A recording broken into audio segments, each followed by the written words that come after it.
Sugeng enjang Bu Cynthia. Sugeng pundi niki kok nembe ketinggal? Oh, kula niki nembe tugas sayur. Oh. Mau kan lare kula rewel niku badanipun benter kan. Lah niku nggih ugi watuk pilek. Oh. Lajeng sampun diperiksa wonten puskesmas punapa dereng?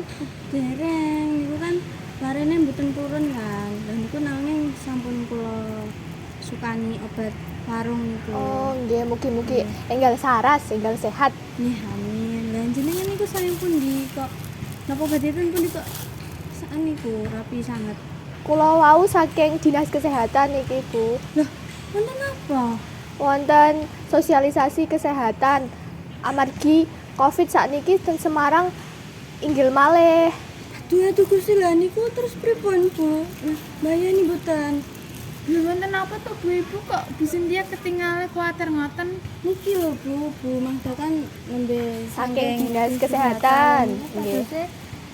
Covid ten Semarang niku inggil malih lho niku terus pripun, Bu? Napa nggih to Bu Magda?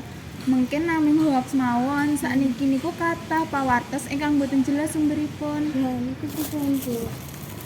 Ngeten nggih Ibu-ibu. Lenggah rumiyin mawon supados sekeca ngobrolipun. Nggih. Pripun to Bu, pripun? Dados kados ngeten nggih ibu-ibu sakmenika Covid wonten Semarang niku inggil malih amargi wonten masyarakat ingkang terpapar saking Singapura. Dados jumlahipun wonten 8, wonten ingkang isolasi mandiri, inggih wonten ingkang rawat jalan amargi nggadahi gejala watuk ugi pilek. Terus niku kedah pripun, Bu? Napa kedah diken isolasi mandiri malih napa mboten? Mboten sah kuwatir, mboten sah panik. Sakmenika kita jagi kesehatan kita kemawon kalian nerapaken protokol kesehatan malih nggih kados kala wingi-wingi nika. Alah ngoten to Bu Magda. Dados mboten perlu lockdown malih kados rumiyin nggih. Mboten ibu-ibu.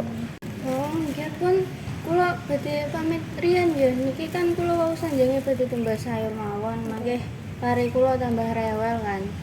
Lho napa putrane nembe sakit to Bu? Nggih, Bu, benter. Alah enggal sae dipun beto puskesmas napa rumah sakit bilih benteripun dereng ngandhap.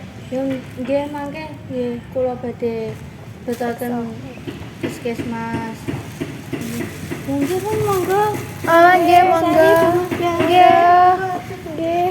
Nek ngoten nggih kula badhe pamit rumiyin badhe jemput lare mantuk sekolah. Oh, nggih monggo matur nuwun monggo. Nggih.